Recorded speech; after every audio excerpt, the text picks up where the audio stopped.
வாருங்கள், ஆண்டவரையே தொழுவோம்.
ரோமையர் 4:13. உலகமே அவருக்கு உரிமை சொத்தாகும் எனும் வாக்குறுதி ஆபிரகாமுக்கோ அவருடைய வழிமரபினர்களுக்கோ திருச்சட்டத்தை கடைபிடித்ததால் கிடைக்கவில்லை. நம்பிக்கை கொண்டு கடவுளுக்கு ஏற்புடையவர் ஆனதால்தான் அவ்வாக்குறுதி கிடைத்தது. ஒருவருடைய அழகும் அறிவும் உழைப்பும் திறமையும் உலகில் அவரை சிறப்படைய வைக்காது. மாறாக அவரது நம்பிக்கையே வாழ்வை சிறப்படைய செய்யும். நம்பிக்கை நிறைந்த மனம் மரணத்தையும் தள்ளி போடும். உலகில் சிறு எறும்பு போல் இருந்துவிட்டு போவதும் உலகையே ஆண்டுவிட்டு போவதும் அவரவரின் நம்பிக்கையின் அளவினை பொறுத்தது. கடவுளை சும்மா வெறுமனே வழிபடுவதும் மதம் சார்ந்த கட்டளைகளை அப்படியே கடைபிடித்து வாழ்வதாலோ கடவுளையோ அவரது அருட்கொடைகளையோ நிறைவாக பெற்றுவிட முடியாது. அறிவுக்கும் ஆராய்ச்சிக்கும் இடம் தராது. அப்படியே முழுமையாய் கடவுளை அவரது வாக்குறுதிகளை நம்பும் பொழுது நம்பியவை நமதாகிறது. கண்ணுக்கு தெரியாத கடவுள் மீது அத்துமீறிய அன்பு கொண்டு அசைக்க முடியாத நம்பிக்கை வைத்து இடரிலும் தடுமாறாது உறுதியாய் வாழும் நபர் உலக செல்வங்களோடு கடவுளின் பேரன்பையும் உரிமையாக்கிக் கொள்வது உறுதி. நாம ஜெபம். இயேசுவே, நம்பிக்கை என்னும் ஆசிரால் என்னை நிரப்பும். இயேசுவே, நம்பிக்கை என்னும் ஆசிரால் என்னை நிரப்பும். நதியின் தாகம் கடல் மீது, கடலலையின் தாகம் கரை மீது, நிலத்தின் தாகம் நீர் மீது,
மத்தேயு 8:24. திடீரென கடலில் பெரும் கொந்தளிப்பு ஏற்பட்டது. படகுக்கு மேல் அலைகள் எழுந்தன. ஆனால் இயேசு தூங்கிக் கொண்டிருந்தார். சிலர் பிறருடைய வாழ்க்கையில் துன்பம் நேரிடும்போது அது ஏதோ அவர்களுடைய தவறுகளுக்கான தண்டனை என எண்ணிவிடுகின்றனர். சிலர் தங்களின் வாழ்க்கையில் துன்பங்கள் வரும்போது ஏதோ சோதனை என எண்ணிவிடுகின்றனர். ஆனால் இவ்வித கணிப்புகள் எல்லா வேளைகளிலும் சரியாக இருப்பதில்லை. ஏனெனில் தாவீதுக்கு வந்த துன்பங்கள் அவனை உயர்வுக்கு நேராக கொண்டு செல்லவே வந்தன. சீடர்களுக்கு கடற் கொந்தளிப்பினால் வந்த துன்பம் இயேசுவின் வல்லமையை அறிந்து கொள்ளவும், இயேசு மீது அவர்கள் கொண்ட விசுவாசம் வலுப்படுவதற்குமே வந்தது. எனவே துன்பங்கள் வரும்போது சோர்ந்து போகாமல், அதற்கான காரணங்களை கண்டுபிடிப்பதில் நேரம் செலவழிக்காமல், துன்பத்தை மாற்றவல்ல இயேசுவின் பாதத்தில் தஞ்சம் அடைவதே சால சிறந்தது. ஜெபிப்போமாக. துன்பத்தை இன்பமாக மாற்றுகின்ற அன்பு ஆண்டவரே, இந்த பிள்ளையை உமக்கு தருகிறேன். இவர்களை ஆசீர்வதியும். இவர்கள் வாழ்க்கையில் காணப்படுகின்ற துன்ப துயரங்களை மாற்றி ஆறுதல் கொடுப்பீராக.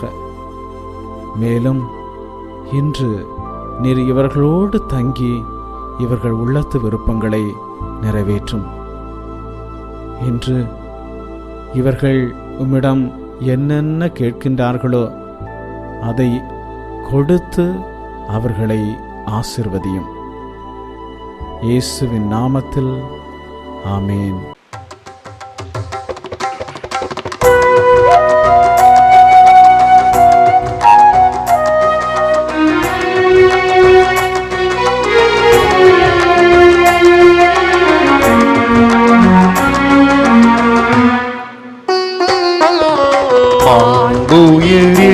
வருள் அனுமானத்தை தாழ்ந்து பணிந்து ஆராதிப்போம்.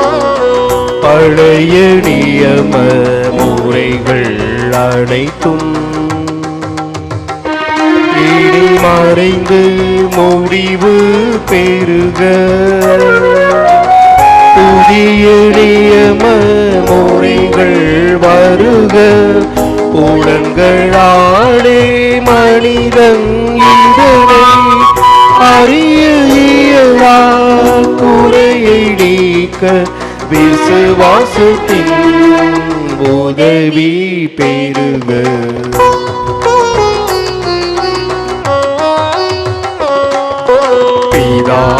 பிதாவர்க்கும் சுதன் இவர்க்கும் புகழ்ச்சியோடு வெற்றியார்க்கும் மீட்பின் பெருமை மகிமையோடு வலிமை வாழ்த்து யாவுமாக இருவரிடமாய் வருகின்றவராம்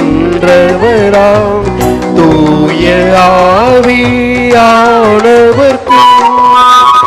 அளவில்லாத சமர் புகழ்ச்சி என்றுமே உண்டாவுவதாக. ஆமென். மன்றாடுவோமாக. இறைவா, இந்த வியப்புக்குரிய அருள் அடையாளத்திலே உம்முடைய பாடுகள் நினைவை எங்களுக்கு விட்டு சென்றே உம் திருவுடல் திரு ரத்தம் ஆகியவற்றின் தூய மறைபொருளை வணங்கும் நாங்கள் உமது மீட்பின் பயனை இடைவிடாமல் துய்த்துணர்ந்து மகிழ அருள்வீராக. தந்தையாகிய இறைவனோடு தூய ஆவியாரின் ஒன்றிப்பில் இறைவனாய் என்றென்று வாழ்ந்து ஆட்சி செய்கின்ற உம்மை மன்றாடுகின்றோம்.